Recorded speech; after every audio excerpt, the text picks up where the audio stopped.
ওমর ফারুক সালাত শুরু করলেন, ফজরের সালাত, আল্লাহু আকবার। In the meantime Abu লুলু এই খঞ্জর নিয়ে ওমর ফারুকের বুকের মধ্যে 3টা স্ট্যাবিং করলেন। একটা মারলেন নাভির নিচে, মারার সাথে সাথে পাকস্থলী কেটে গেল। আরেকটা মারলেন পাজরে, পাজর ছিঁড়ে গেল। আজকে আমরা সাইয়েদনা ওমর ফারুকের বায়োগ্রাফি সম্পর্কে জানবো। ওমর ফারুক রাদিয়াল্লাহু তাআলা আনহু, the super hero of this উম্মাহ। এই উম্মার সুপার হিরো তিনি, ঠিক কিনা?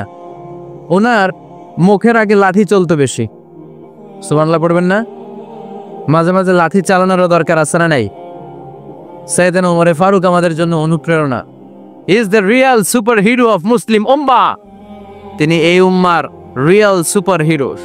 এজন্য ওনার জীবনী থেকে আমরা কিছু শিক্ষা নেওয়ার চেষ্টা করব ইনশাআল্লাহ পরে।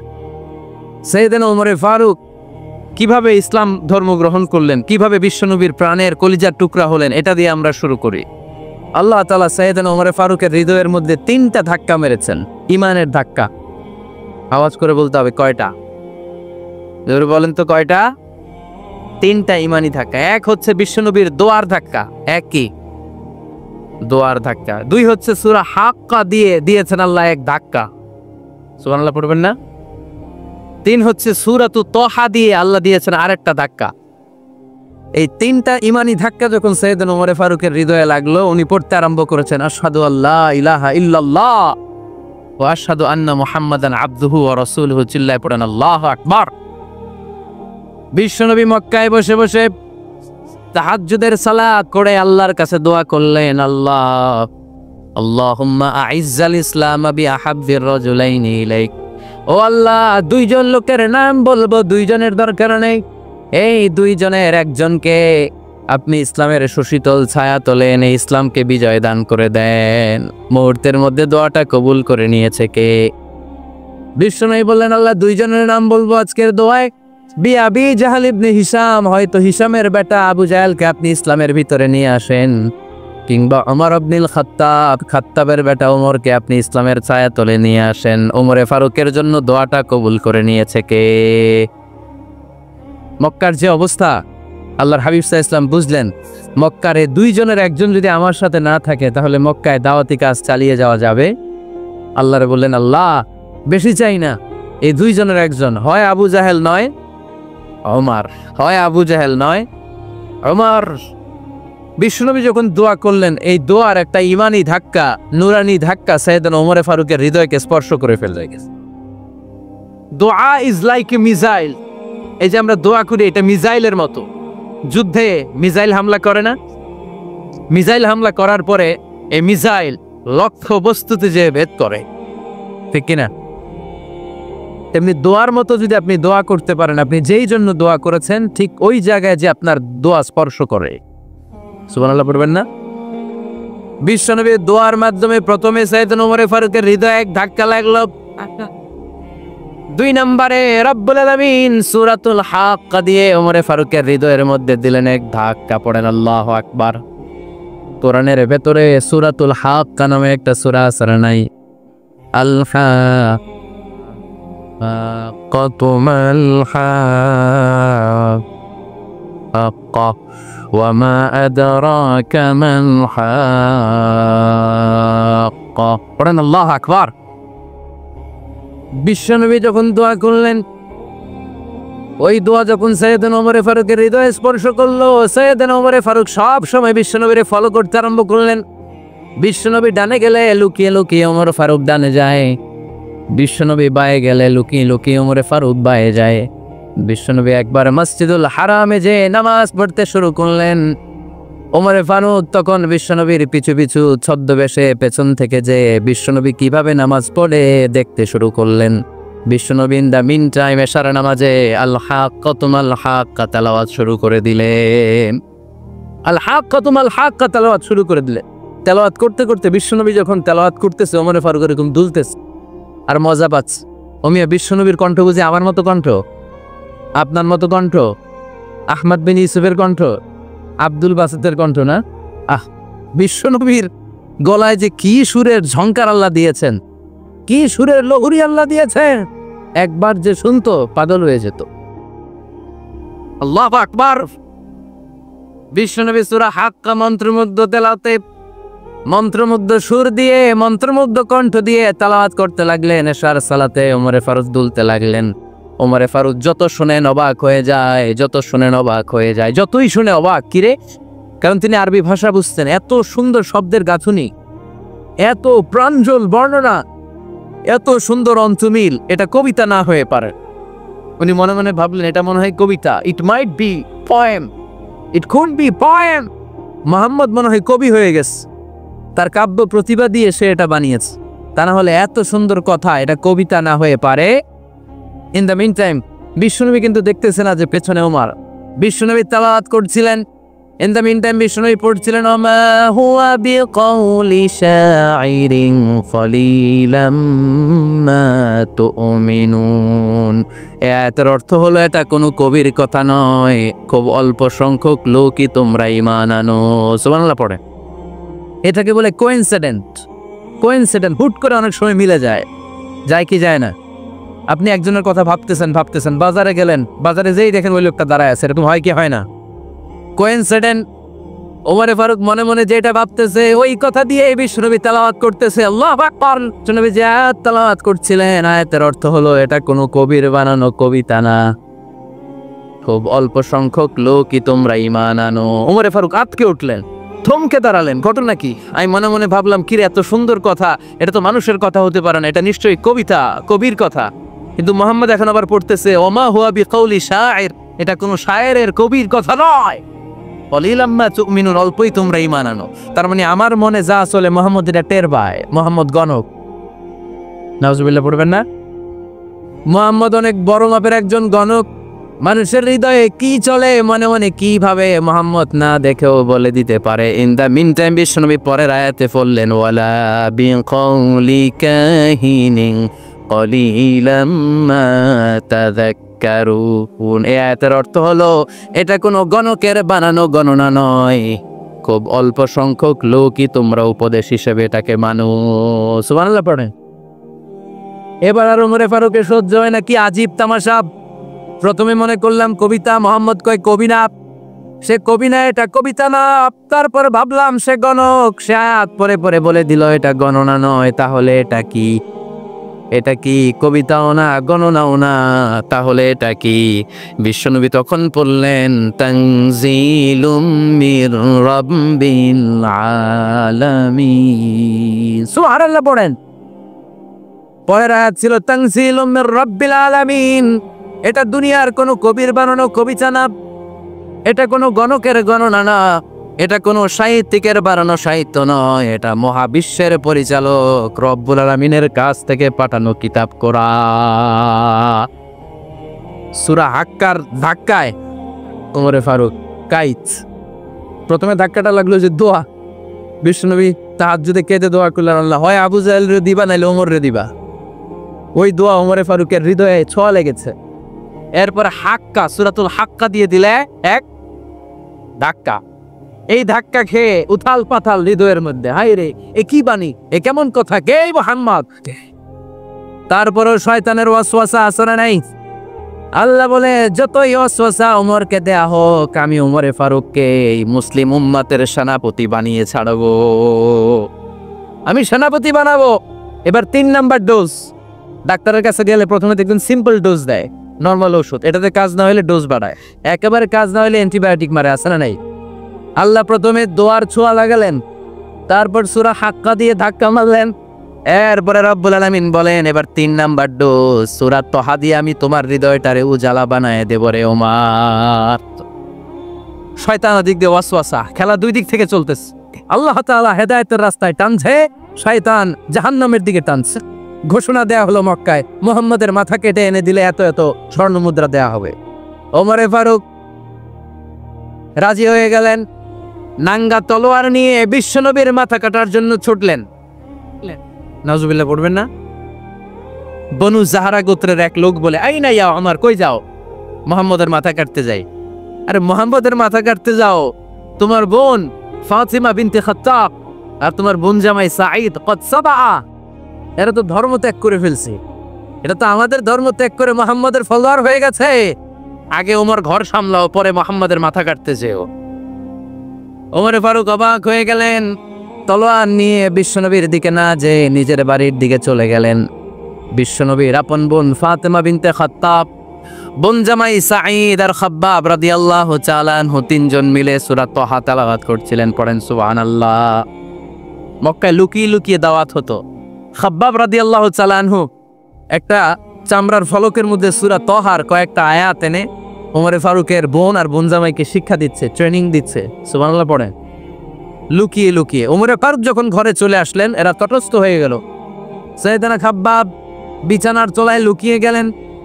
ওমরে ফারুক বললেন, দরজা খোলো। ফাতেমা বিনতে খাত্তাব দরজা খোলার করে নির্মম ভাবে সাইয়েদনা ওমর রাদিয়াল্লাহু তাআলা আনহু বোনের গায়ে আঘাত শুরু করে দিল। বোন জামাইকে আহত করতে শুরু করলো আর বলতে শুরু করলো, তোরা পাগল হলি কেন? কি আছে ওই মুহাম্মাদের মধ্যে? কি জাদু নিয়ে এসেছে? সে যাই বলে লোকজন পাগল হয়ে যায়, সবাই তার উপর কালিমা পড়ে ঈমান এনে ফেলে। কি এমন জিনিস তোদের কাছে আছে যেটা দেখে মুহাম্মদকে তোরা ভালোবাসলি? কি আছে? কি পড়তেছিলি আমারে দেখা। ফাতেমা বলে, ইন্নাকা রিজসুন লা ইয়ামাসসুহু ইল্লাল মুতাহহারুন। ও আমার ভাই ওমর, তুমি নাপাক। তুমি কি? লা ইয়ামাসসুহু ইল্লাল মুতাহহারুন, পবিত্রতা অর্জন না করে এই কোরআন ধরা যায় না। সুবহানাল্লাহ পড়েন। ওমরে ফারুক গোসল করে আসলে, কারণ ধাক্কা তো আগে কয়েকটা খাইছে। কথা বোঝেন নাই বোধহয়। প্রথমে দোয়ার ধাক্কা, পরে কোন সূরা দিয়ে ধাক্কা? হাক্কা দিয়ে ধাক্কা। 3 নম্বরে এখন আর একটা ধাক্কা খাবে। গোসল করে আসলেন। ফাতেমা বিনতে খাত্তাব বললেন, গোসল যখন করে এসেছেন, এই নেন। ওমরে ফারুক এবার চামড়ার কাপড়ের মধ্যে সূরা তাহার প্রথম আয়াতের দিকে নজর করলেন। নজর করেই কোরআনের প্রেমে পড়ে গেলেন। পড়েন সুবহানাল্লাহ। ওমর ফারুক পড়তে আরম্ভ করলেন, তাহা মা আনজালনা আলাইকাল কুরআনা লিতাশকা ইল্লা তাযকিরাতাল লিমান ইয়াখশা তানজিলাম মিম্মান খালাকাল আরদা ওয়াস সামাওয়াতিল উলা। সুবহানাল্লাহ পড়েন। উনি পড়তে আরম্ভ করলেন, তাহা মা আনজালনা আলাইকাল কুরআনা লিতাশকা, এই কোরআনকে আমি তোমাদের হতভাগ্য জাতি হিসেবে দুনিয়ায় থাকার জন্য পাঠাই নাই। এটা রব্বুল আলামিনের পক্ষ থেকে এসেছে। যারা রবকে ভয় করে তাদের জন্য আছে উপদেশ। যিনি আকাশ বানিয়েছেন, জমিন বানিয়েছেন, ওই আল্লাহ তাআলা নিজেই এই কোরআন পাঠিয়েছে। আওয়াজ করে পড়তে হবে আল্লাহু আকবার। উনি খুব ভালো আরবি জানতেন। সূরা তাহা পড়ার পরে আর ধৈর্য ধারণ করতে পারে না। ওমরে ফারুক ছোট্ট বাচ্চার মতো কান্না শুরু করে দিলেন। আল্লাহু আকবার। সূরা তাহাটা হাতে নিয়ে, তলোয়ারটা হাতে নিয়ে বিশ্বনবীর দিকে ছুটতে আরম্ভ করলেন। আইনা মুহাম্মদ, কোথায় মুহাম্মদ? তোমরা আমাকে মুহাম্মাদের কাছে নিয়ে চলো। বিশ্বনবী তখন সাফা পাহাড়ের পাদদেশে দারুল আরকাম ইবনে আলকামের ঘরে লুকিয়ে লুকিয়ে কোরআনের দাওয়াত দিতেন। ওমরে ফারুককে পাগলের মতো ছুটে আসতে দেখে বিশ্বনবীর চাচা হামজা ইবনে আব্দুল মুত্তালিব বলল, নবী আপনি পালান। ওই যে খাত্তাবের বেটা ওমর আপনাকে অপমান করার জন্য, আক্রমণ করার জন্য তেড়ে এসেছে। সাহাবীরা বললেন, নবী আপনি পালিয়ে যান, আমরা সামাল দেব। বিশ্বনবী বললেন, না আমি পালাবো না, বরং তোমরা সরে যাও। ওমর ইবনে আল খাত্তাবকে আমার দরবার পর্যন্ত আসতে দাও। আমার তো মনে হচ্ছে ওই যে তাহাজ্জুদের নামাজ শেষে চোখের পানি ছেড়ে যে আমি আল্লাহর কাছে দোয়া করেছি, আজকে আমার ওই দোয়াটা কবুল হতে শুরু করেছে। আমার তো মনে হচ্ছে আমার এই দোয়া কবুল হবে, আসতে দাও।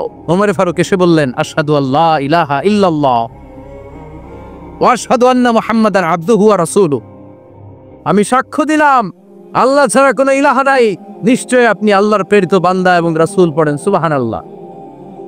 ওমর ফারুক যখন কালিমা শাহাদা পড়ে মুসলমান হয়ে বিশ্বনবীর হাতে হাত রাখলেন, মুসলিম সাহাবীদের মধ্যে খুশি আর আনন্দের বন্যা বয়ে গেল। মুসলিম হাতে গোনা সাহাবারা আল্লাহর প্রশংসা করলেন। বিশ্বনবী সাইয়েদনা ওমর ফারুককে জড়িয়ে ধরলেন। ওমর ফারুক এবার বিশ্বনবীরে বললেন, নবী গো, আলাসনা আলাল হক, আমরা কি সত্যের উপরে আছি নাকি আমরা ভুলের উপরে আছি? বিশ্বনবী বললেন, বালা নাহনু আলাল হক, আমরাই সত্যের উপরে আছি। সুবহানাল্লাহ পড়েন। আলাসনা আলাল হক, নবী আমরা কি সত্যের উপরে নাই? হ্যাঁ অবশ্যই ওমর, তুমি সত্যের উপরে আছো। ওমরে ফারুক বললেন, তাহলে ফাফিমাল ইখতিফা, তাহলে লুকায় লুকায় আর দাওয়াত দেব কেন? আমি তো কালিমা পড়ে ফেলছি, আসেন আমার সাথে বের হই। ফাফিমাল ইখতিফা, আর লুকায় লুকায় কেন? আসেন আমরা বাইরে বেরোই। বিশ্বনবী বললেন, ওমর এটা মাক্কি জীবন, এখানে আমরা একটু গোপনে গোপনে দাওয়াত দিতে চাই। ওমরে ফারুক বলে, না, আমার দায়িত্ব, আমি একটা মিছিল দিতে চাই নবী। আল্লাহর নামের তাকবীর দিতে দিতে দারুল আরকাম থেকে শুরু করে মসজিদুল হারাম পর্যন্ত একটা মিছিল দিয়ে আমি মক্কা কাঁপায়া দেব। অনুমতি দেন। বিশ্বনবী দিতে চায় না। ওমর ফারুক অনেক বুঝানোর পরে স্বল্প পরিসরের একটা অনুমোদন পাওয়া গেল বিশ্বনবী সাল্লাল্লাহু আলাইহি ওয়াসাল্লামের কাছ থেকে। কিন্তু মিছিল যে দিবে, মিছিলের জন্য লোকের দরকার আছে না? নাই, এখানে লোক নাই, আমি একাই মিছিল দিতেছি। এটা জমবে, মিছিল জমবে। খুঁজে উনি 11 জন মুসলিম সাহাবা পেলেন। কয়জন? ওমরে ফারুক বললেন, 11 জনই সই। এই 11 জন নিয়ে আমি আল্লাহর নামের তাকবীর দিব। 2 লাইন করলেন। কয় লাইন? 2 লাইন। পেছনে 6 জন, আর এই লাইনের নেতা বানালেন বিশ্বনবীর চাচা হামজাকে রাদিয়াল্লাহু তাআলা আনহু, আর সামনে 5 জন, তার আগে দাঁড়ালেন উনি নিজেই। তাহলে 6 6 12। বললেন, এই 2 লাইনই আমরা তাকবীর দিতে দিতে, বেশি না, এই দারুল আরকামের ঘর থেকে, আপনারা জানেন যে সাফা মারওয়া এখন যে সাই হয়, এই সাফার পাদদেশে ছিল দারুল আরকামের ঘর। উনি বললেন, এখান থেকে ওই যে কাবার গিলাফ দেখা যায়, কাবার গিলাফ পর্যন্ত আমরা এই তাকবীর নিয়ে ওখানে যাব। সুবহানাল্লাহ পড়বেন না? ওখানে উনি দাঁড়িয়ে ছোট্ট একটা ভাষণ দিয়েছিলেন। উনি বলেছিলেন, মান আরাদা আন তাসকুলা উম্মু ওয়া ইয়াতামা ওয়ালাদু ওয়া তারমিলা যাওজাতুহু ফালিয়াসুদ্দানি। খেয়াল করে শুনেন, কান দুইটা খরগোশের কানের মতো খাড়া করেন। উনি এক বাক্যের একটা ভাষণ দিলেন। ভাষণ দিতে জানলে বড় ভাষণ দেয়া লাগে না, এক বাক্যের ভাষণ দিয়ে গোটা বিশ্বকে ঝাঁকুনি মারা যায়। চিল্লায় বলো ঠিক কিনা? ওমরে ফারুক এক বাক্যের একটা ছোট্ট ভাষণ দিলেন। মান আরাদা আন তাসকুলা উম্মু, কে আছো মায়ের এই মক্কায়, কে আছো মায়ের বুক খালি করতে চাও? ইয়াতামা ওয়ালাদু, কে আছো বাচ্চাগুলারে, নিজের সন্তানগুলোরে এতিম বানাতে চাও? কে আছো তারমিলা যাওজাতুহু, নিজের স্ত্রীকে বিধবা বানাতে চাও? ফালিয়াসুদ্দানি, বুকের পাটা থাকলে আমি ওমর রে থামাও। ফালিয়াসুদ্দানি, দেখি মক্কায় কার এত বড় বুকের পাটা? কে আছো মায়ের বুক খালি করতে চাও, সন্তান রে এতিম বানাতে চাও, স্ত্রীকে বিধবা বানাতে চাও? ফালিয়াসুদ্দানি, পারলে আমারে ঠেকাও। এই বলে উনি আল্লাহু আকবার, আল্লাহ আল্লাহর তার স্লোগান শুরু করে দিল। এক এক স্লোগানে মক্কার মরুজমিন থারথার করে কাঁপতে আরম্ভ করল। এই মিছিল মক্কার কেউ দেয় নাই। মিছিলের আওয়াজ শুনে আবু জাহেল বাইরিস, উতবা বাইরিস, শাইবা, ওয়ালিদ ইবনে মুগিরা সব বের হয়েছে। কিরে, আমার এলাকায় এত বড় স্লোগান, কার এত সাহস? বের হয়ে দেখে মিছিলের সামনে ওমর। ওমর রে দেখে দিছে এক দৌড়, কারণ ওমরে ফারুককে থামানোর মতো বাপের বেটা মক্কায় দ্বিতীয়টা কেউ ছিল না। আওয়াজ করে বলেন ঠিক কিনা? ওমরে ফারুক আল্লাহু আকবার বলে স্লোগান দিতে দিতে মসজিদুল হারামের ভেতরে ঢুকে গেল। কাবার গিলাফ ধরার পরে সেদিন মিছিল থেমেছে। ওই আল্লাহর নামের স্লোগান সেদিন কেউ থামাতে পারে নাই, কিয়ামত পর্যন্ত কেউ থামাতে পারবে না। চিল্লায় বলো ঠিক কিনা?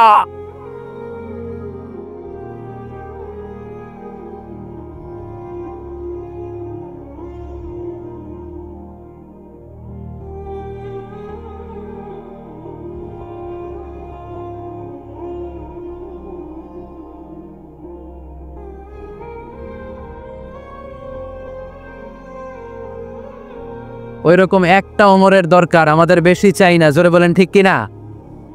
দাও খোদা দাও আমায় আবার ওমর দারাজ দিল, দাও খোদা দাও আমায় আবার ওমর দারাজ দিল, দাও আলীর মতো বীর সেনানি, আলীর মতো বীর সেনানি জাগাতে নিখিল,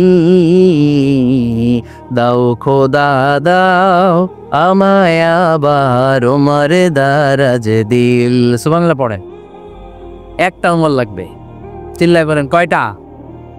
ওই ওমরের অপেক্ষায় বাংলাদেশ সহ গোটা মুসলিম উম্মাহ, ঠিক কিনা? একটা ওমরই যথেষ্ট। আমাদের সেন্ট্রাল লিডারশিপ নাই তো, আমাদেরকে এদিকে লাথি মারলে আমরা ওদিকে যাই, ওদিক থেকে গুতা মারলে আমরা এদিকে যাই। আমাদের রিপ্রেজেন্টেটিভ, আমাদের প্রতিনিধিত্ব করার মতো কোনো কেন্দ্রীয় লিডারশিপ নেতৃবৃন্দ গোটা বিশ্বে নাই, ঠিক কিনা? আমরা সেই ওমরে ফারুকের অপেক্ষায়, আমরা সেই ইমাম আল মাহাদির অপেক্ষায়। এই ওমরে ফারুক আমাদের মডেল, ঠিক কিনা? থার্ড ইন পজিশন, এই পুরো উম্মতের মধ্যে ওনার পজিশন নাম্বার 3। 1 নম্বর পজিশন বিশ্বনবীর, কার? 2 নম্বর পজিশন কার? আবু বকর। 3 নম্বর পজিশন কার? ওমরে ফারুকের। বিশ্বনবী বলতেন লা নবিয়্যা বা'দি, লা নবিয়্যা বা'দি, আমার পরে কোনো নবী নাই। ওয়ালা রাসূলা, আমার পরে কোনো রাসূলও নাই। আমার নবীর পরে আর কোনো নবী আছে? আমার নবীর পরে আর কোনো রাসূল আছে? এই যে কাদিয়ানি যে একটা সম্প্রদায় আছে, এরা কি মুসলিম নাকি অমুসলিম? মুসলিম সম্প্রদায়ের সাথে এদের কোনো সম্পর্ক নাই, চিল্লা বলেন ঠিক কিনা? এরা যদি মুসলমান হতে চায়, আমার নবী দ্য লাস্ট মেসেঞ্জার বিশ্বনবীকে খাতামুন নবী হিসেবে সংবাদ সম্মেলন করে গোটা বিশ্বকে জানায় দিতে হবে, তারপরে তাদেরকে আমরা মুসলিম হিসেবে স্বীকৃতি দিব, চিল্লা বলেন ঠিক কিনা? তা না হলে তারা কোন ধর্মের এটাকে জানায় দিতে হবে। No inferiority complex, no identity crisis. Identity ক্রাইসিসে থাকা যাবে না। আপনারা কোন ধর্মের এটা জানায় দেন। আপনারা বিশ্বনবীরও শেষ নবী মানবেন না, আবার মুসলিম বলেও নিজেদেরকে ট্যাগ লাগাতে চাইবেন। সাধারণ মুসলমানরা এটা এই ধোঁকাবাদী মানে না, চিল্লায় বলেন ঠিক কিনা? আমার নবীর পরে কোনো নবী নাই, আমার রাসূলের পরে কোনো রাসূল নাই, ঠিক কিনা? আল্লাহর হাবিব বলতেন লাউ কানা বা'দি নাবিয়্যুন লাকানা ওমর, তবে আমার পরে যদি নবী হওয়ার যোগ্যতা কারো থাকে, আমার ওমরের ওই যোগ্যতা আছে। সুবহানাল্লাহ পড়েন। এজন্য আমরা একটা ওমর চাই। কয়টা? বেশি লাগবে? নেতার মতো নেতা কয়টা লাগে? জোরে বলেন কয়টা? Enough, that's enough. ওমরে ফারুক আওয়ার সুপার হিরো। ওনার সাথে বিশ্বনবী সাল্লাল্লাহু আলাইহি ওয়াসাল্লামের মুসাহারার সম্পর্ক ছিল।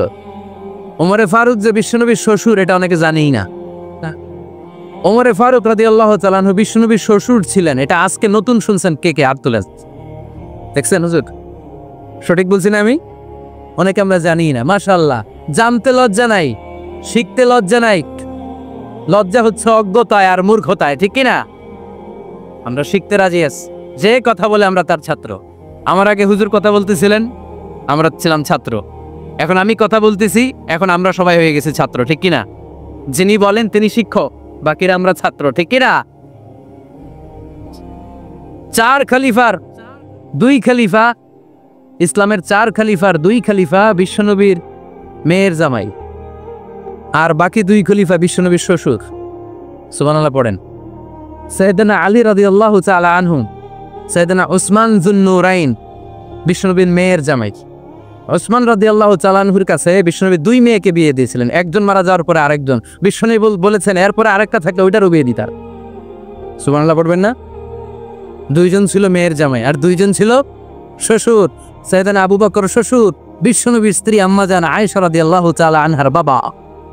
বিশ্বনবীর স্ত্রী আম্মাজান হাফসা রাদিয়াল্লাহু তাআলা আনহার বাবা ছিল সাইয়েদনা ওমরে ফারুক। চিল্লায় পড়ে আল্লাহু আকবার। জানো তো না পজিশন না? সাইয়্যিদু কুহুলিল জান্নাহ, জান্নাতে যত নারীরা যাবে, নারীদের সর্দারিনী হবে সাইয়্যিদাতুনা ফাতেমা রাদিয়াল্লাহু তাআলা আনহা। এই ফরিদপুরের যত ইয়াং স্টাররা তোমরা যারা জান্নাতে যাবে, তোমাদের লিডার হবে সাইয়েদনা হাসান আর হুসাইন রাদিয়াল্লাহু তাআলা আনহুমা। আর বয়স্ক মুরব্বীরা যারা জান্নাতে ঢুকবেন, আপনাদের লিডার হবে সাইয়েদনা আবু বকর আর সাইয়েদনা ওমর ফারুক রাদিয়াল্লাহু তাআলা আনহু। সুবহানাল্লাহ পড়তে পারলেন না? ওমর ফারুক এটা সাধারণ কোনো ক্যারেক্টারিস্টিক্স নয়। ওনাকে আল্লাহ তাআলা নলেজও দিয়েছেন, আবার দিনদারিও দিয়েছেন। আমার যিনি ভাইয়েরা খেয়াল রাখবেন, কোনো আলেমের মধ্যে বা কোনো নেতার মধ্যে যদি এই 2টার সমন্বয় আপনি পান, যে তার জ্ঞানও আছে আবার দিনদারিও আছে, he belongs the knowledge and he belongs the তাকওয়া, সে গোটা বিশ্বকে জয় করে ফেলবে, ঠিক কিনা? যার মধ্যে জ্ঞান আছে, যার মধ্যে তাকওয়া আছে, তারে কেউ থামায় রাখতে পারে? ওমরে ফারুককে এই 2 নেয়ামত দিয়ে ধন্য করেছে কে? সহিহ বুখারীর বর্ণনা। বিশ্বনবী সাহাবীদের সামনে একটা স্বপ্নের কথা বলছেন। বিশ্বনবী বললেন, আমি স্বপ্নে দেখলাম আমার আঙ্গুলের ফাঁকা থেকে দুধ বের হচ্ছে। আমি তৃপ্তি সহকারে দুধ খেলাম। খাওয়ার পরে দেখলাম আঙ্গুলের মধ্যে একটু দুধ লেগে আছে। আমার আঙ্গুলে অতিরিক্ত লেগে থাকা দুধটা আমি ওমরে ফারুকের মুখের মধ্যে লাগিয়ে দিলাম। সাহাবারা বললেন, ইয়া রাসূলুল্লাহ, ইয়া হাবিবাল্লাহ, মাযা আওয়ালতা বিহি, এই স্বপ্নের আপনি কি ব্যাখ্যা করলেন, আমরা তো বুঝলাম না। বিশ্বনবী বললেন, আওয়ালতু বিহি আল ইলম, আমি এই দুধ দিয়ে জ্ঞানের ব্যাখ্যা করেছি, কারণ ওমরকে আল্লাহ যেই জ্ঞান দিয়েছে গোটা বিশ্বের কাউকে এত জ্ঞান দেয় না। এজন্য স্বপ্নে যদি কেউ দেখেন যে আপনি দুধ খাচ্ছেন, তার মানে আল্লাহ তাআলা আপনার জ্ঞান বাড়ায় দিবে। ওমরে ফারুককে দুধ খেয়ে অতিরিক্ত দুধের অংশটা বিশ্বনবী আবু বকর রাদিয়াল্লাহু তাআলা আনহুর মুখে দেন নাই, সাইয়েদনা উসমানের মুখে দেন নাই, আলী রাদিয়াল্লাহু তাআলা আনহুর মুখে দেন নাই। স্বপ্নে ওই অতিরিক্ত লেগে থাকা দুধটা বিশ্বনবী ওমরে ফারুকের ঠোঁটের মধ্যে লাগিয়ে দিয়েছেন। এই হাদিস থেকে প্রমাণ হয় আল্লাহ তাআলা জ্ঞানের নেয়ামতে সাইয়েদনা ওমরে ফারুককে ধন্য করেছেন। আবার বুখারীর বর্ণনা, বিশ্বনবী সাল্লাল্লাহু আলাইহি ওয়াসাল্লাম আরেকটা স্বপ্নের বর্ণনা দিচ্ছেন। তিনি বললেন, তোমাদের সবাইকে স্বপ্নে আমার সামনে দাঁড় করানো হলো। আমি দেখলাম তোমাদের কারো জুব্বা নাভি পর্যন্ত, কারো জুব্বা হাঁটু পর্যন্ত, কারো জুব্বা টাকনো পর্যন্ত। ওমরে ফারুককে যখন স্বপ্নে আমার সামনে দাঁড় করিয়ে দেয়া হলো, আমি দেখলাম ওমরের জুব্বা এত লম্বা, ওমর টেনে হিচড়ে তার জুব্বা নিয়ে সামনে হেঁটে যাচ্ছে। সাহাবারা বললেন, ফামাযা আওয়ালতা বিহি ইয়া রাসূলুল্লাহ, ও আল্লাহর রাসূল, এই স্বপ্ন দিয়ে আপনি কি বুঝাতে চাইলেন, আমরা কিছু বুঝলাম না। বিশ্বনবী বললেন, আউয়ালতু বিহি আদ-দীন, আমি এই হাদিসের দ্বারা দ্বীনের ব্যাখ্যা করলাম, যার জামা যত লম্বা তার দ্বীনদারি তত বেশি। সুবহানাল্লাহ, আসতে পড়েন। স্বপ্নে দেখলেন কোন সাহাবীর জুব্বা নাভি, কোন সাহাবীর হাঁটু, কারোটা টাকনু, কিন্তু ওমরে ফারুকের জুব্বা এত লম্বা, ইয়াজুরু সাওবাহু, তিনি তার জুব্বা টেনে হিচড়ে যাচ্ছেন। বিশ্বনবী বললেন, এটা দ্বারা আমি দ্বীন, আমি তাকওয়া, দ্বীনদারি, তাকওয়া, এটার ব্যাখ্যা করেছি। তার মানে ওমরে ফারুকের তাকওয়ার সামনে সব তাকওয়া পানি হয়ে যাবে। কোন সুবহানাল্লাহ। আল্লাহ তাআলা সাইয়েদনা ওমরে ফারুককে দ্বীনের জ্ঞান দিয়েছেন, তাকওয়া দিয়েছেন। যুবক ভাইয়েরা, যাকে আল্লাহ তাআলা দ্বীনের জ্ঞান দেয়, যাকে আল্লাহ তাআলা তাকওয়ার এই গুণ দিয়ে সমৃদ্ধ করে, তার জন্য গোটা বিশ্বের সব দরজাগুলোকে ওপেন করে দেয় কে? কত বড় মুত্তাকি ছিলেন সাইয়েদনা ওমরে ফারুক। মদিনার সমাজে কয়জন মুনাফিক ছিল বিশ্বনবী ছাড়া কেউ বলতে পারতেন না। বিশ্বনবী কোন সাহাবীকে মুনাফিকদের লিস্ট দিয়ে যান নাই, একজন সাহাবী ছাড়া। দেখি কেউ বলতে পারেন কিনা ওই সাহাবীর নাম? সাহাবীর নাম কি নাম? হুযায়ফা ইবনুল ইয়ামান রাদিয়াল্লাহু তাআলা আনহু। ওনাকে বলা হতো সাহিবু সিররি রাসূলিল্লাহ, আল্লাহ রাসূল সাল্লাল্লাহু আলাইহি ওয়াসাল্লামের গোপন তথ্যের ধারক বাহক। সুবহানাল্লাহ পড়বেন না? বিশ্বনবী ইন্তেকালের আগে মদিনার সমাজে মোট কয়জন মুনাফিক আছে, এই তথ্য আবু বকরকে বলেন নাই, ওমর রাদিয়াল্লাহু তাআলা আনহুকে বলেন নাই, উসমান রাদিয়াল্লাহু তাআলা আনহু, আলী রাদিয়াল্লাহু তাআলা আনহু, আশারাতুল মুবাশশিরিনা বিল জান্নাহ কোন সাহাবীকে বলেন নাই। শুধুমাত্র কেবলমাত্র একমাত্র হুযায়ফা ইবনুল ইয়ামান রাদিয়াল্লাহু তাআলা আনহুর কাছে মুনাফিকদের লিস্টে বিশ্বনবী দিয়ে গিয়েছেন। সুবহানাল্লাহ পড়েন। মদিনায় কারা কারা মুনাফিক কেউ জানতো না, হুযায়ফা ছাড়া। কে ছাড়া? নামটা আজকে মুখস্থ করেন, যাতে অন্য কোনো ওয়াজে কেউ জিজ্ঞেস করলে বলতে পারেন। মুনাফিকদের লিস্ট যে সাহাবীর কাছে বিশ্বনবী দিয়ে গিয়েছিলেন, সাহাবীর নাম কি? নাম, নামটা কেমন লাগে? ভাল লাগে?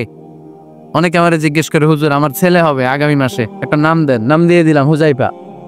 যাদের হবে ছেলে, এলাকা যাদের নেক্সট কয়েক মাসে ছেলে হবে, খালি হুযায়ফা চলবে। কি চলবে? ভাল লাগে নামটা? ভাল লাগে, রাইখেন, অনেক সুন্দর নাম। উনি জানতেন মুনাফিক কারা। দেখেন ওমরে ফারুকের তাকওয়ার লেভেলটা কত হাই।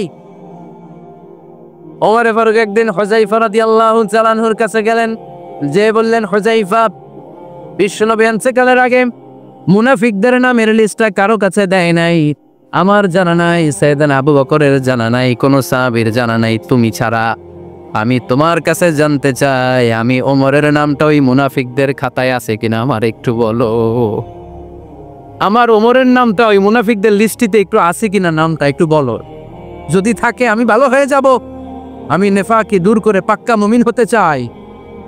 আমার নাম যদি মুনাফিকের লিস্টে থাকে আমি তো শেষ। হুযায়ফা চোখের পানি ছেড়ে দিয়ে বলে, আমিরুল মুমিনিন, কেমন প্রশ্ন করলেন আপনি?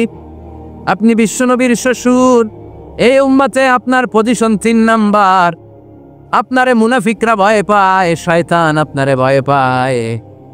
আপনি জান্নাতে সব বয়স্ক লোকদেরকে নিয়ে জান্নাতের মধ্যে আগে আগে ঢুকবেন। কেমন করে মুনাফিকদের কাতারে আপনার নাম থাকতে পারে ওমর? সুবহানাল্লাহ পড়া। কি বিনয়ী, কি চাকওয়া। হুজাইফাকে যে ধরতেন, হুজাইফা একটু বলো না আমার নামটা মুনাফিকদের লিস্টিতে আছে কিনা। ওমরে ফারুকের যদি এই টেনশন থাকে যে আমি মুনাফিক হয়ে গেলাম কিনা, আমাদের এই টেনশন থাকার দরকার আছে না নাই? হ্যাঁ, যেন সব সময় আল্লাহর কাছে দোয়া করতে হবে, আল্লাহ তুমি নেফাকি থেকে আমাদেরকে বাঁচাও। আরো জোরে পড়েন আমিন। ওমরে ফারুক রাদিয়াল্লাহু তাআলা আনহু আমাদের সুপার হিরো, আমাদের সবাই বলেন আমাদের। উনি কত বড় সুপার হিরো শুনেন। উনি জুমার খুতবা দিচ্ছেন। কি দিচ্ছেন? মসজিদে নববীতে। খুতবার মাঝখানে হঠাৎ বললেন, ইয়া সারিয়াতাল জাবাল, ইয়া সারিয়াত ইবনে জানিমিল জাবাল। এই কথা বলেই আবার খুতবা দিতে শুরু করলেন। ওনার এই ইয়া সারিয়াত ইবনে জানিমিল জাবালের সাথে আগের কথারও কোনো মিল নাই, পরের কথারও কোনো মিল নাই। জুমার নামাজের পর মুসল্লি সাহাবারা ধরলেন, বললেন ইয়া আমির আল মুমিনিন। খুতবার মাঝখানে হঠাৎ করে ইয়া সারিয়াত ইবনে জালিমিল জাবাল বলে আপনি চিৎকার করলেন কেন? আপনার এই বাক্যের সাথে আপনার খুতবার আগের বাক্যের কোনো মিল নাই, আপনার খুতবার পরের বাক্যেরও কোনো মিল নাই। এই কথা আপনি কারে বললেন, কারে উদ্দেশ্য করে বললেন? এই কথার তাৎপর্য কি আমাদেরকে বুঝিয়ে বলেন। ওমরে ফারুক বললেন, আমি যখন খুতবা দিচ্ছি আমি দেখতে পেলাম ওই যে কয়েক মাস আগে আমি আবার মুসলিম সেনাবাহিনী পারস্যে আক্রমণের জন্য পাঠিয়েছি, বর্তমান ইরানের ওই বিশাল এলাকাতে পারস্যে আমি আমার ব্যাটালিয়ন পাঠিয়েছি। আমি হঠাৎ করে দেখতে পেলাম আমার মুসলিম বাহিনীর সেনাপতি যুদ্ধের এক পর্যায়ে তার ডানে আছে উপত্যকা, বায়ে আছে পাহাড়, সে পাহাড়ি রাস্তা ছেড়ে দিয়ে উপত্যকার দিকে যেতে শুরু করেছে। আমি দেখতে পেলাম আমার মুসলিম বাহিনী যদি উপত্যকার দিকে ছুটে বেড়ায়, কাফির মুশরিকরা আমার মুসলিম বাহিনীকে কচুকাটা করে ফেলবে। তাই আমি এখান থেকে তাদেরকে কমান্ড দিয়ে বলেছি, ইয়া সারিয়াতাল জাবাল, উপত্যকার দিকে নয় পাহাড়ের দিকে যাও, তাহলেই তোমাদের বিজয় নিশ্চিত হয়ে যাবে। উপত্যকার দিকে যেও না, ইলাল জাবাল, ইলা সারিয়াতিল জাবাল, পাহাড়ের দিকে ছোট। সাহাবার অবাক। ঘটনা কি? উনি বসে আছেন মদিনায় মসজিদে নববীর মিম্বারে দাঁড়িয়ে, উনি যদি ইয়া সারিয়াতাল জাবাল বলে, এটা কি ইরানে যাবে নাকি? ও মিয়া, তখনকার সময়ে বর্তমানের মতো মোবাইল ছিল নাকি, ইন্টারনেট ছিল নাকি, কিছু ছিল? খালি মুখে আমি যদি বলি ইয়া সারিয়াতাল জাবাল, এটা ইরানে যাবে, ইন্ডিয়ায় যাবে, ঢাকায় তো যাবেন, ফরিদপুর শহরেই তো বসবে না, ঠিক কিনা? কিন্তু এটা আমিরুল মুমিনিন, বিশ্বাসী সাহাবারা বিশ্বাস করে নিল। কিছু মুনাফিক ছিল, এরা কয় না জামেলাস, এটা তো সম্ভব না। এক কাজ করি, এই সেনাপতি যখন বিজয়ী বেশে মদিনায় ফিরে আসবে আর আমরা ধরবে। এরা দিন গুনতে লাগলো, এই সেনাপতি মুসলিম বাহিনী নিয়ে পারস্য জয় করে কবে ফিরে আসবে। এই মুনাফিকের দলগুলো কখনো সেনাবাহিনীকে অভ্যর্থনা জানাতে যেত না, কিন্তু এইবার সবার আগে মদিনার উপকণ্ঠে যে সেনাপতিদেরকে অভ্যর্থনা জানানোর জন্য ফুল নিয়ে রেডি। ফুল নিয়ে দাঁড়ায় সেনাপতি ঢুকার সাথে সাথে ধরছে, এই সেনাপতি কোত্থেকে আসছে? কয় পারস্য জয় করে আসছি। কয় এমন এমন দিন, জুমার দিন দুপুরবেলা যুদ্ধের মাঝখানে আমিরুল মুমিনিনের কণ্ঠের কোনো কথাবার্তা শুনছো নাকি? সেনাপতি অবাক। কয় তোমরা জানলা কেমনে? শুনছি তো। সুবহানাল্লাহ পড়বেন না? আমরা যুদ্ধে একটা ভয়ঙ্কর অবস্থার মধ্যে ছিলাম, পেছন থেকে শত্রু আমাদেরকে আক্রমণ করতে শুরু করে দিল। ডানে যাব না বায়ে যাব, সামনে যাব নাকি পেছনে যাব, রাস্তা খুঁজে পাচ্ছি না। ডান দিকে ছিল আমাদের উপত্যকার রাস্তা, বাঁ দিকে ছিল পাহাড়ি পথ। আমরা সোজা পথ হবে মনে করে উপত্যকার দিকে ছুটতে আরম্ভ করলাম। হঠাৎ করে আমিরুল মুমিনিনের কণ্ঠ বজ্র কণ্ঠে আমার কানের মধ্যে ভেসে আসলো। আমার মনে হলো আমিরুল মুমিনিন কেমন যেন আমাকে কমান্ড দিচ্ছেন আর বলছেন, ইয়া সারিয়াতাল জাবাল, ডান দিকে উপত্যকার পথে নয়, তাড়াতাড়ি পাহাড়ের দিকে সৈন্যবাহিনী নিয়ে উঠে যাও। পাহাড়ের দিকে, ডানে না। This is wrong track and this is the right track. ওই দিন যদি ওমরে ফারুকের ওই গাইডলাইন, আমিরুল মুমিনিনের কমান্ড যদি আমি না শুনতাম, আজকে বিজয়ের বেশে ফিরতেও পারতাম না, আমাদের চেহারাও তোমরা দেখতে পেছো না। ওমরে ফারুকের ওই কমান্ড, ওই গাইডলাইন অদৃশ্য থেকে শোনার কারণে এই পারস্যের মধ্যে আমাদেরকে সেই যুদ্ধে বিজয় দান করেছে কে? দিস ইজ উমরে ফারুক, দিস ইজ বাত। বিশ্বনবী বলছেন, ওমর মা লাকিয়াকা শাইতানু সালিকান ফাজ্জান ইল্লা সালাকা ফাজ্জান গায়রা ফাজ্জিক। ওমর, শয়তান ইবলিস যদি তোমার কোনো রাস্তা দিয়ে হাঁটতে দেখে, শয়তান ওই রাস্তা রেখে দিয়ে অন্য রাস্তা দিয়ে হাঁটে। সুবহানাল্লাহ। বাড়িতে যেয়ে বললেন, কে বলতেছে? বিশ্বনবী। কার ব্যাপারে? ওমরে ফারুকের ব্যাপারে। শয়তান যদি দেখে যে ওমরে ফারুক এই রাস্তা দিয়ে হাঁটতেছে, এই রাস্তা দিয়ে, শয়তান ওই রাস্তা রেখে দিয়ে অন্য রাস্তা দিয়ে হাঁটে। সুবহানাল্লাহ করে। রাত্রিবেলা আমরা আমাদের বাচ্চা ছেলে মেয়েদেরকে যখন খাওয়াই, বাচ্চারা খেতে চায় না, এরকম হয় আপনাদের ফরিদপুর এলাকায়? এই এলাকায় হয় নাকি? খেতে চায় না বাচ্চারা, এই চকলেট দেখায়া, এই মিনা কার্টুন দেখায়া, এইটা সেটা, এগুলো সেগুলো বলে, গল্প টল্প বলে ভুলায়া খাওয়ানো লাগে, তাই না? তারপরও খায় না। আমারও ছোট মেয়ে আছে, খেতে চায় না, এইটা সেইটা এমনি সেমনে খাওয়ানো লাগে। তো শেষে না পেরে মা বাবা বলতে বাধ্য হয়, ওই যে ভূত আসতেছে, ভূত, তাড়াতাড়ি তাড়াতাড়ি খাও, নাহলে যে ভূত ধরবে তোমারে। ওই যে বাঘ আসতেছে, বাঘ, তাড়াতাড়ি খাইলে নাহলে বাঘে কামড়াবে। বলি না আমরা? আপনারা কি বলেন? ভূত। আর কি বলেন? হ্যাঁ হ্যাঁ, আচ্ছা, এক এক জায়গায় এক একটা আমরা বলি, ভূত আসবে, বাঘ খাবে, ভাল্লুক খাবে, তাড়াতাড়ি খাও। মদিনাতে যখন ওমরে ফারুক আমিরুল মুমিনিন, মদিনার মায়েরাও বাচ্চাদেরকে খাওয়াতে পারতো না, ছোট্ট মেয়েদেরকে খাওয়াতে পারতো না, খাওয়া নিয়ে যন্ত্রণা করতো। বাচ্চারা যখন মদিনায় খেতে চাইতো না রাত্রিবেলায়, মদিনার মায়েরা বলতো, তাড়াতাড়ি খাও, হা হুয়া ইয়াতি ওমর, হা হুয়া ইয়াতি ওমর, তাড়াতাড়ি খা, নাইলে ওই যে ওমর আসতেছে, Omar. This is our super hero Sayyidna Omar Farooq রাদিয়াল্লাহু তাআলা। শুধু শয়তানি ভয় পেত না, মুনাফিকরাও ভয় পেত, জমের মতো ভয়। শুধু তাই না, আমাদের আম্মাজান বিষ্ণু ইসা ইসলামের স্ত্রীরাও ওমরে ফারুককে ভয় পেতেন। সুবহানাল্লাহ কবেন না? মাঝে মাঝে বিষ্ণু ইসা ইসলামের সাথে আম্মাজান আয়েশার ঝগড়া হতো, হতো না? আপনাদের ফ্যামিলিতে ঝগড়া হয়? হয় না? হয় না কার কার দেখি? করে আল্লাহ, অনেক আল্লাহর ওলি আছে তো এই জায়গায়, ঝগড়া হয় না? বুঝিস এ কি কথা কয়, ঝগড়া হয় না বলে? বিশ্বনবীর ফ্যামিলিতে ঝগড়া হয়, আপনার ফ্যামিলিতে হয় না? মিষ্টি ঝগড়া। আর ও বিয়েই করে নাই,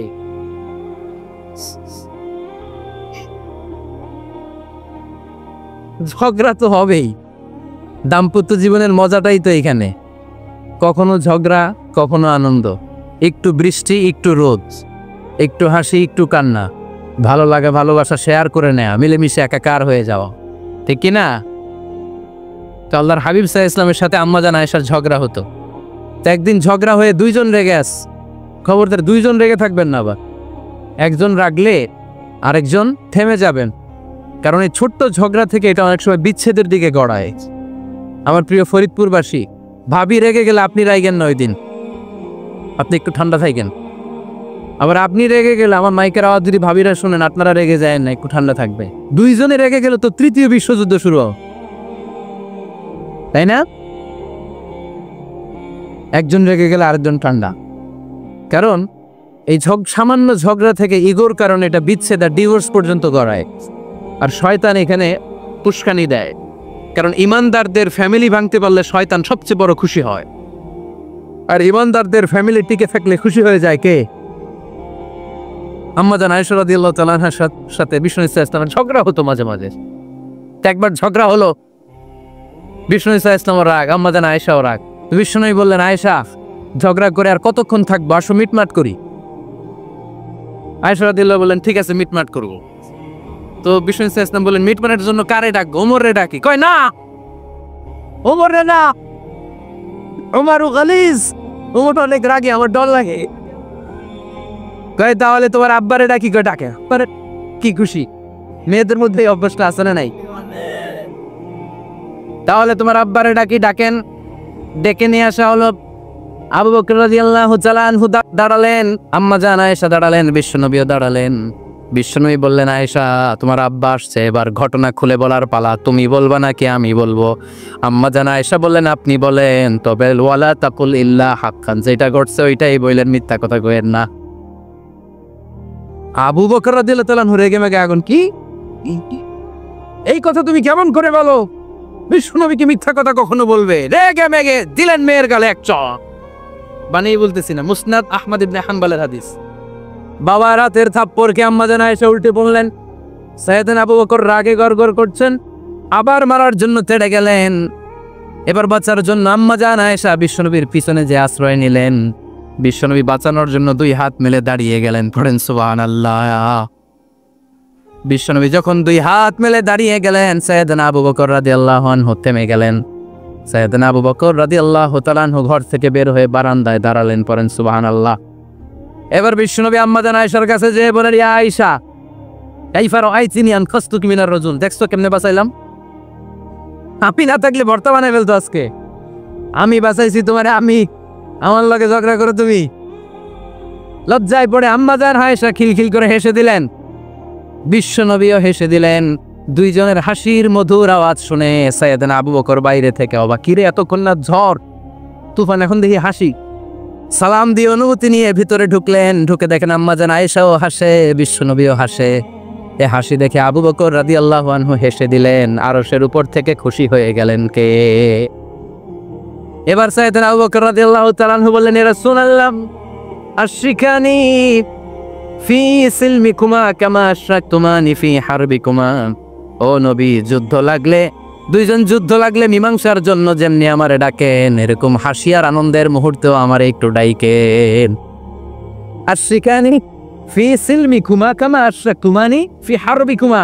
নবী, আপনাদের মধ্যে ঝগড়া লাগলে সন্ধি করার জন্য আমারে যেমনি ডাকেন, আপনাদের হাসি খুশি আনন্দ খুনসুটি এই মজাদার মুহূর্তগুলোতে আমারে বঞ্চিত রাখেন না, আমার একটু ডাইকেন। সুবহানাল্লাহ পড়ে নাই। এই মুসনাদ আহমদ ইবনে হানবলের হাদিস শোনার উদ্দেশ্য হচ্ছে, বিশ্বনবী প্রথমে ওমর ফারুকের নাম বলেছিলেন। সাইয়েদনা আয়েশা বলে, না, আমি ডরাই। হাইবাত, দিস ইজ কল্ড হাইবাত ওমর।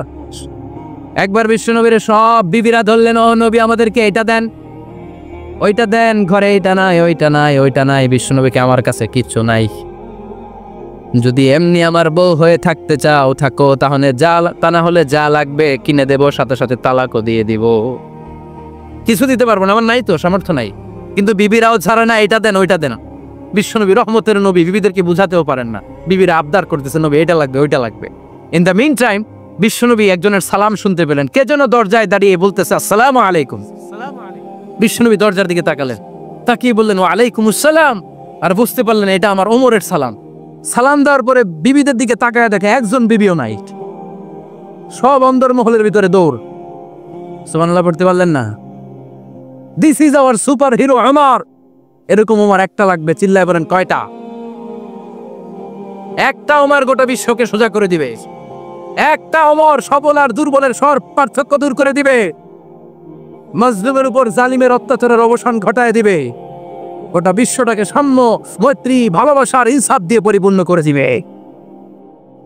সেই ওমরের অপেক্ষায় আমরা। নিজের ছেলেকে 80টা বেত মেরেছেন। কয়টা? 80টা বেত মেরেছে। এই ব্যাপারে অনেকগুলো বর্ণনা পাওয়া যায়। সবচেয়ে সহি বর্ণনা হচ্ছে মুয়াত্তা ইমাম মালিকের বর্ণনা।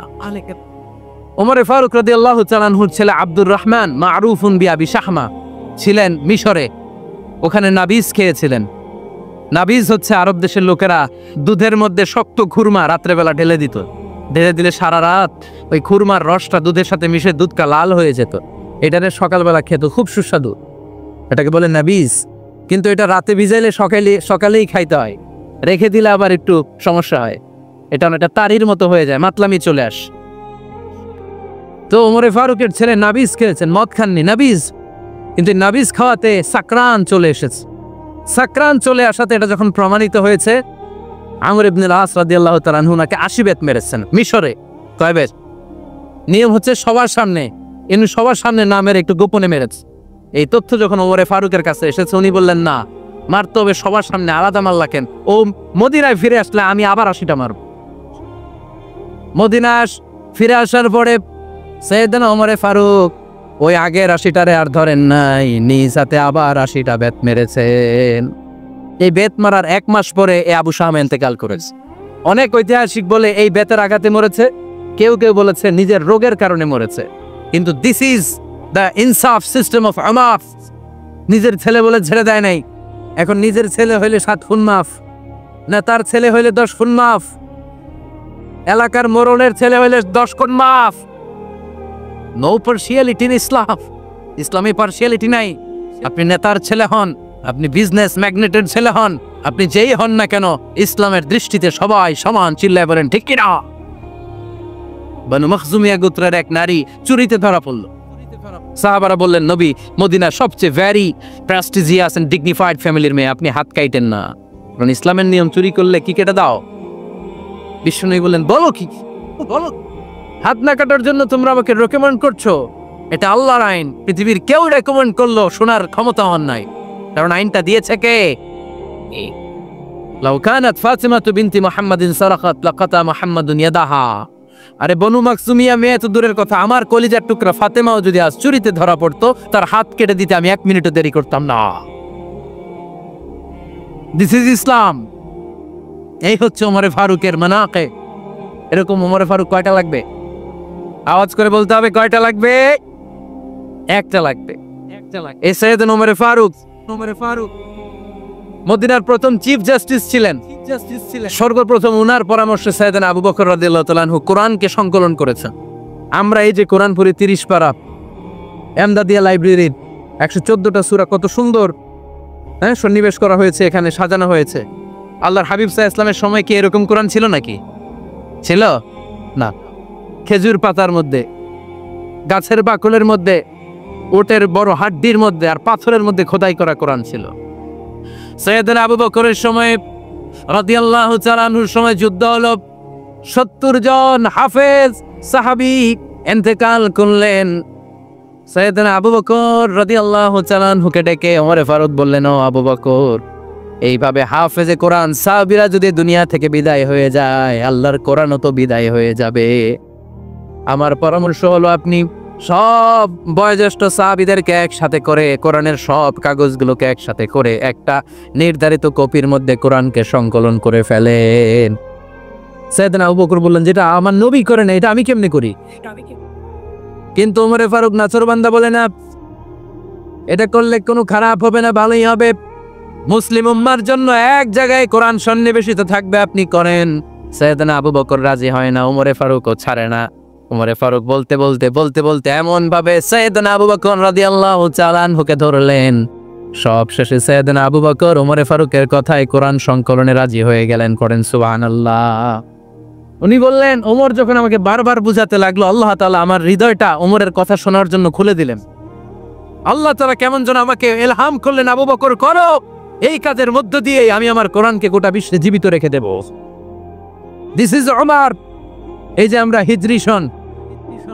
হিজরি সনের যে আমরা গণনা করি, এই হিজরি সনের প্রবর্তক হচ্ছে সাইয়েদনা ওমরে ফারুক। সুবহানাল্লাহ নাই? সাইয়েদনা ওমরে ফারুক এই হিজরি সনের গণনা শুরু করেছে। সাহাবারা বলল, আমিরুল মুমিনিন, খ্রিস্টানদের ঈসাই সন আছে, আমাদের মুসলমানদের কোনো সন নাই। আমাদের একটা সন থাকলে আমাদের জিজিয়া নিতে, আমাদের যাকাতের টাকা উত্তোলন করতে অনেক সুবিধা হবে। ওমরে ফারুক বললেন, তাহলে কোন সালকে হিজরি, কোন সালকে মুসলিম সাল হিসেবে আমরা ঘোষণা দিতে পারি? একজন বলল, আমার নবী যেই সালে জন্মগ্রহণ করেছেন ওই সালে। ওমরে ফারুক বললেন, না, আমার নবীর জন্ম আমাদের জন্য খুশির দিন, কিন্তু এটা আমাদের জন্য প্রেরণা নয়। প্রেরণা নবীর কাজে, ঠিক কিনা? আরো কিছু সাহাবারা বলল, তাহলে যেই সালে আমার নবী ইন্তেকাল করেছে ওইটারে প্রথম সাল ধরেন। ওমরে ফারুক বললেন, না, যেদিন তিনি ইন্তেকাল করেছেন এটা আমাদের দুঃখের দিন, এটা আমাদের প্রেরণা নয়। আমাদের প্রেরণা হচ্ছে বিশ্বনবীর ত্যাগ, তিতিক্ষা আর কাজের মধ্য দিয়ে। জোরে কোন ঠিক কিনা? ওমরে ফারুক বললেন, যেদিন বিশ্বনবী ইসলাম রক্ষায় নিজের মাতৃভূমি ছেড়ে মক্কা থেকে মদিনায় গিয়েছেন, ওই দিনটাকে হিজরি প্রথম দিন ধরে আমরা হিজরি সাল গণনা করে শুরু করে দেব। ওইটাই হচ্ছে হিজরি সন। সেখান থেকে হিজরি সনের প্রবর্তন করেছেন সাইয়েদনা ওমরে ফারুক রাদিয়াল্লাহু তাআলা আনহু।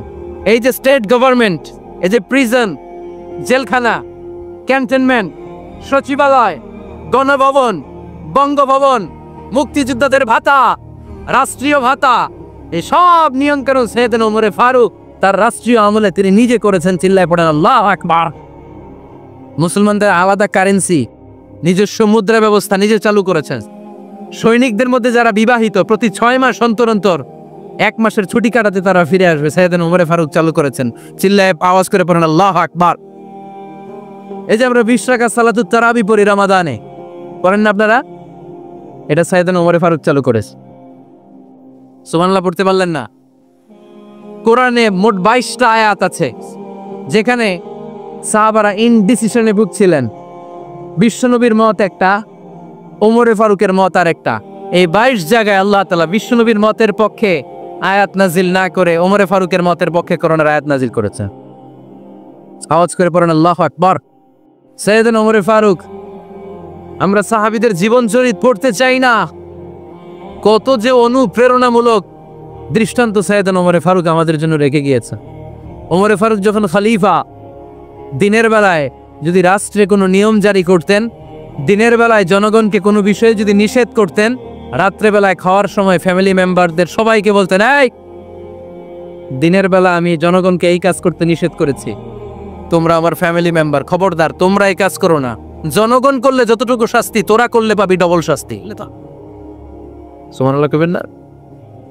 আমাদের নেতারা ওই বাড়ির বিচার করে, ওই বাড়ির মাইয়ার বিচার, ওই বাড়ির পোলার বিচার, নিজের পোলা গাঞ্জা টানে আসরে নাই, নিজের মেয়ে অপরাধ করে আসরে নাই। আহা, কি নেতা ছিলেন ওমরে ফারুক! আগে নিজের ঘর সামলিয়েছি, আগে নিজেকে সামলিয়েছেন, নিজের ঘর ঠিক করেছেন। বলেছেন জনগণ করলে যত ব্যাট, তোরা করলে double bat. This is call leader, ঠিক কিনা? এক বাবা এসে বললেন, ওমরে ফারুক আমার ছেলে কথা শোনে না, বেয়াদব। ওমর ফারুক ছেলেরা ডাকলেন, বাবা তুমি তোমার আব্বাজানের কথা শুনো না, এটা তো কবিরা গুনাহ। ছেলে বলে, ওমরে ফারুক সব দায় দায়িত্ব আল্লাহ ছেলে মেয়েদেরকে দিয়েছে, বাবা মাকে কোনো দায়িত্ব দেয় নাই। ওমরে ফারুক বললেন, অবশ্যই দায়িত্ব দিয়েছে। তাহলে বলেন আমার বাবার দায়িত্ব কি? উনি বললেন, প্রাইমারিলি প্রথমত 3 দায়িত্ব। আইয়ান চাকিয়া উম্মা, পৃথিবীর প্রতিটি বাবার উচিত ছেলেদের মেয়েদের জন্য ভালো মায়ের ব্যবস্থা করা। 2 নম্বরে আইয়ুহসিনা ইসমা, সুন্দর তার একটা নাম রেখে দেয়া। 3 নম্বর ইউআল্লিমাহুল কিতাব, তার আল্লাহর কিতাব শিক্ষা দেওয়া। এবার ছেলেকে আমার আব্বা 3টার একটাও করে নাই। এবার ওমরে ফারুক রেগে গেলেন, বাবার কাঁধে ধরলেন, বললেন তুই ছেলের জন্য বিচার নিয়ে আসলি, তোর 3টা দায়িত্বের একটাও তুই পালন করিস নাই। ছেলে বলে, আমিরুল মুমিনিন, আমার মা নর্তকী, আমার মা মাজুসি, আমার মায়ের মধ্যে কোনো আদব কাদব নাই, সুন্দরী দেখে আমার মা রে বাবা বিয়ে করছে, আমার মায়ের কাছ থেকে জীবনে কিছু শিখি নাই।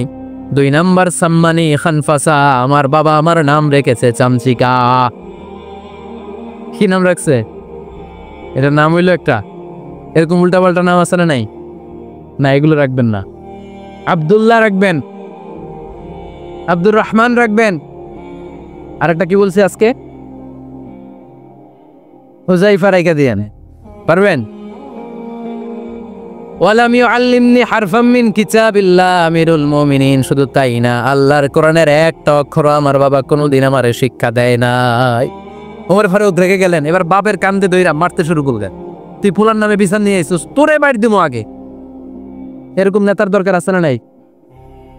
মদিনায় এক লোক তার বউরে রাগের চোটে 100 তালাক দিয়ে ফেলছে। কয় তালাক দেয়ার নিয়ম কয়টা? দিছে কয়টা? এবার স্ত্রী কাঁদতে কাঁদতে এসে বলে, আমিরুল মুমিনিন দেখেন, আমার স্বামী আমারে রেগে মেগে 100 তালাক দিছে। ওমর ফারুক বললেন, দইরা নিয়ে আয়, এটারে নিয়ে আসা হলো। ওমর ফারুক বললেন, কয়টা তালাক দিয়েছো? কয় 100টা। কেন দিছ? কয় মাথা গরম আছিল। এরকম আছে না? তালাক দেওয়ার সময় সব তালাক, তুই তালাক, তোর মা তালাক, তোর বোন তালাক, সব তালাক। তালাক দিবে ওয়াইফ রে, দিতেছে সবাই রে। ওমর ফারুক বললেন, দিবে 3টা, 100টা দিলা কেন? কয় মেজাজ গরম ছিল। কয় দাঁড়া, আত-তালাকু মিন শাআইরিল্লাহ, তালাক হচ্ছে আল্লাহর দেয়া বিধানের একটা নিদর্শন, এটা নিয়ে তুই খামখেয়ালি করলি। আমার রায় শোন, আমার রায় হচ্ছে 3 তালাকে তোর বউ তালাক, বাকি 97 তালাক তোর পিঠের উপরে পড়বে। এরকম বিচারের দরকার আছে না নাই? এরকম দৃষ্টান্তমূলক বিচার যদি বাংলার জমিনে দেয়া হতো, আর কোন নারী ধর্ষিতা হতো, আর কোন নারীকে অ্যাসিড মারা হতো, আর কোন নারী যৌতুকের জন্য কান্না করত, একটা আমল লাগবে, বেশি না। কয়টা লাগবে? তিনি গভর্নর সিস্টেম চালু করেছিলেন, governor system, Islamic state. Bahrain, Yemen, মিসর, কুফা, বসরা, মক্কা, মদিনা, এই 7 জায়গায় 7 জন গভর্নর পাঠিয়েছেন, তাদের থেকে তথ্য নিতেন। এই গভর্নর সিস্টেম উনি বানিয়েছেন। সাইয়েদনা আমর ইবনে আল আস রাদিয়াল্লাহু তাআলা আনহুকে পাঠিয়েছেন মিশরে। মিশরে একটা দৌড় প্রতিযোগিতা হতো। ওই দৌড় প্রতিযোগিতায় আমর ইবনে আল আস রাদিয়াল্লাহু তাআলা আনহুর ছেলে অংশগ্রহণ করেছে, কিন্তু এক মিশরি ওই দৌড় প্রতিযোগিতায় চ্যাম্পিয়ন হয়ে গেছে। রানার্স আপ হয়েছে আমর ইবনে আল আসের ছেলে। এবার মিশরি ফার্স্ট আর গভর্নরের ছেলে সেকেন্ড। রাগের চোটে আমর ইবনে আল আসের ছেলে ওই মিশরির মাথার মধ্যে কয়েকটা বাড়ি মেরেছে। মিশরি বলে, আমার মাল্লা কেন? তুমি খেলাই পারো না, আমার মাল্লা কেন? কয়, আনা ইবনুল আকরামিন, আমি গভর্নরের পোলা, আমি যা বলবো এটাই হবে, আমার উপরে কথা নাই। মিশরি ওইখানে আর ঝগড়া বাঁধায় নাই, মনে দুঃখ নিয়ে মদিনায় চলে আসলেন। এসে বললেন, আমিরুল মুমিনিন, আপনি আমর ইবনুল আস রাদিয়াল্লাহু তাআলা আনহুকে মিশরের গভর্নর বানিয়ে পাঠিয়েছেন। একটা প্রতিযোগিতায় আমি চ্যাম্পিয়ন হয়েছি, ওনার ছেলে হয়েছে রানার আপ। কেন সে চ্যাম্পিয়ন হতে পারে নাই? এই কারণে আমার মাথায় লাঠি দিয়ে 3টা বাড়ি মেরে বিচারটা দিছে কার দরবারে? কথা বুঝেন নাই বোধহয়?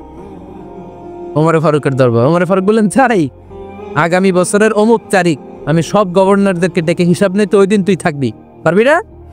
বিষ্ণু বলে, পারবো মানে অবশ্যই পারবো। ওই দিন 7 রাজ্য থেকে 7 গভর্নর হাজির, গভর্নরদের ছেলেরাও হাজির, মিশরীয় হাজির। 7 গভর্নরের কাছ থেকে 7 এলাকার খোঁজ খবর নেয়ার পরে ওমরে ফারুক বললেন, আইনাল মিসরি, মিশরি লোকটা কই, এদিকে আয়। মিশরি সামনে আসার পরে বলল, আমর ইবনুল আস, তুমি মিশরের গভর্নর, তোমার ছেলে সহ তুমি আসো। আমর ইবনুল আস এসে সামনে বসে রইলেন। এবার বললেন, ও আমর ইবনুল আসের ছেলে, তুমি নাকি ইবনুল আকরামিন গভর্নরের ছেলে, তুমি যা বলবা মিশরে নাকি তাই হবে, তোমার নাকি অনেক দাপট।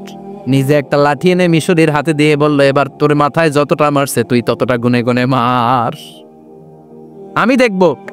আমর ইবনুল আস দেখবে, আমর ইবনুল আসের ছেলেরে তুই এখানে মার।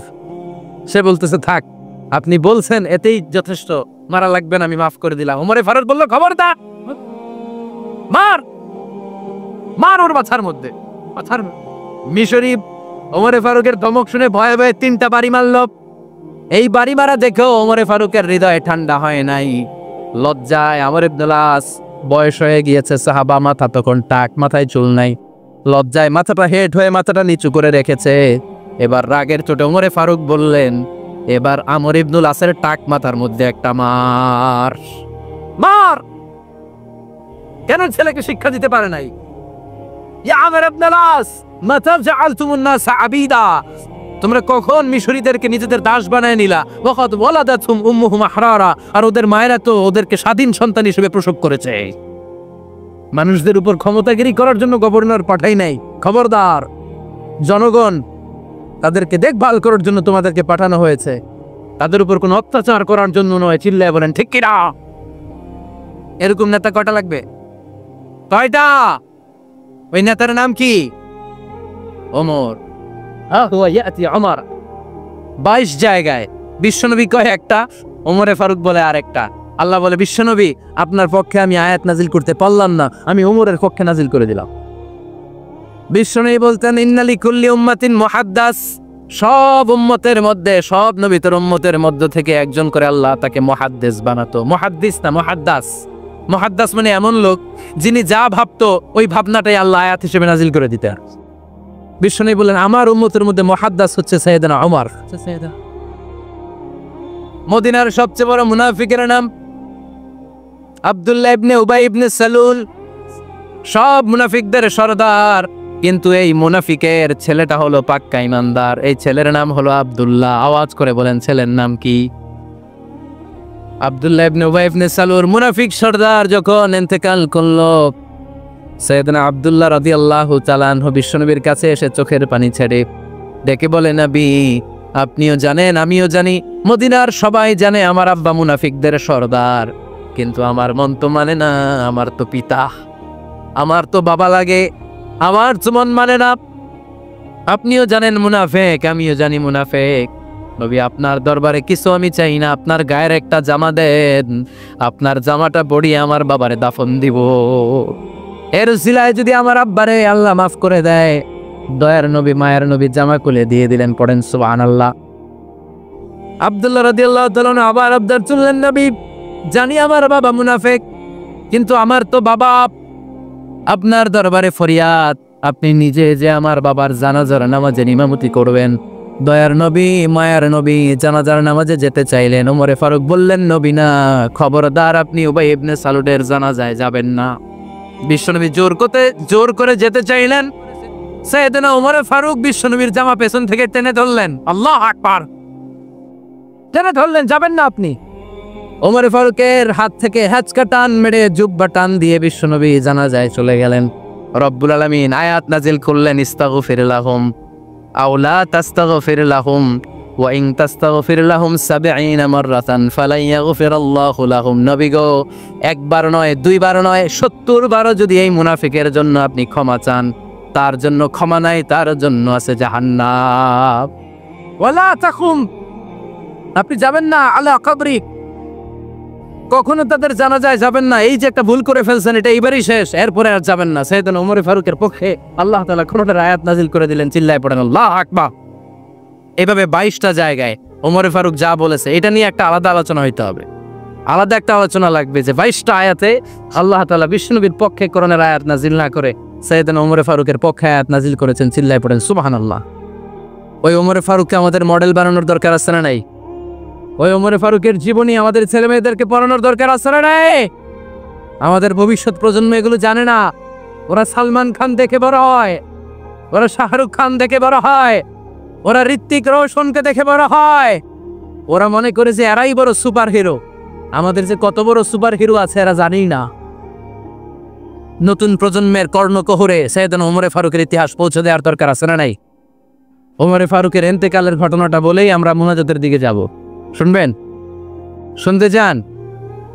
উনি স্বপ্নে দেখলেন একটা লাল মোরগ ওনাকে 3টা ঠোকর মেরেছে। কয়টা? উনি জুমার নামাজে, জিলহজ মাসের শেষ সপ্তাহে জুমার নামাজে বললেন যে একটা লাল মোরগ 3টা ঠোকর মেরেছে।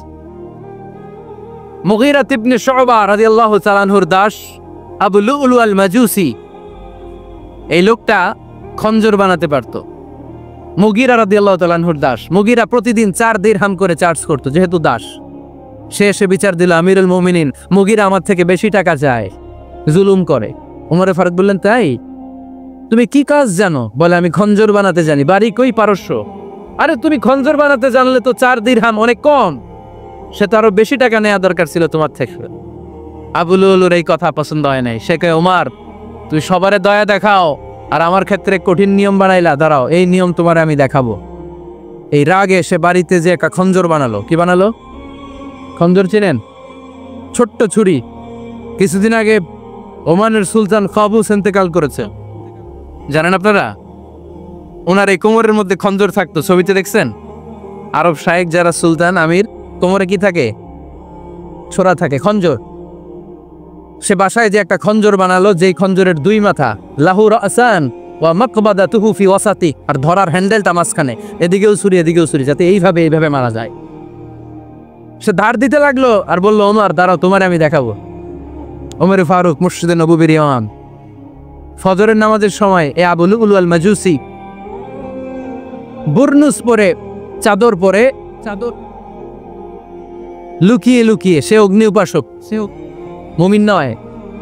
ওমর ফারুক অ্যাটাক করার জন্য গেলেন মসজিদে নববীতে। ওয়া কানু ইউসাল্লুনা বিগালাস, তখন ওনারা অন্ধকারে নামাজ পড়তো।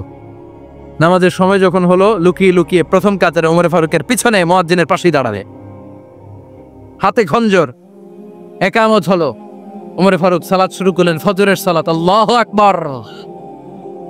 নামাজ শুরু করলেন, সূরা ফাতিহা বললেন।